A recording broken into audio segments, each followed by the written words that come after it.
नाज़रीन अवां खे अहम ख़बर ॾींदा हलूं त भिरिया सिटी वेझो ॻोठु जीअंदो कलहोड़ो जे गवर्नमेंट मिडिल प्राइमरी स्कूल जी बिल्डिंग में शादी तक़रीब दौरान मुजरे वारी ख़बर एसएस न्यूज़ चैनल ते हलण खां पोइ डिप्टी कमिश्नर नौशर फेरोज़ नोटिस वरितो आहे।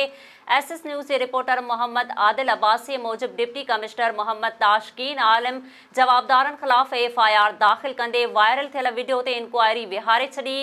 डिप्टी कमिश्नर जो चवणु आहे त सभिनी मुलविस माण्हुनि ख़िलाफ़ सख़्त कार्रवाई कई वेंदी। तालीमी इदारनि जी बदनामीअ जो कारण बणियल कंहिं बि जवाबदार खे माफ़ न कयो वेंदो।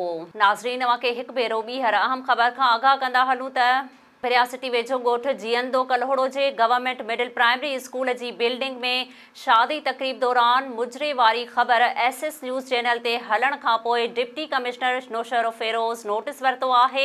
एसएस न्यूज़ जे रिपोर्टर मोहम्मद आदिल अब्बासी मूजिब डिप्टी कमिश्नर मोहम्मद ताशकीन आलिम जवाबदारनि ख़िलाफ़ एफआईआर दाख़िल कंदे वायरल थियल वीडियो ते इंक्वायरी विहारे छॾी। डिप्टी कमिश्नर जो चवणु आहे त सभिनी मुलविस माण्हुनि ख़िलाफ़ सख़्त कार्रवाई कई वेंदी। तालीमी इदारनि जी बदनामीअ जो कारण बणियल कंहिं बि जवाबदार खे माफ़ न कयो वेंदो।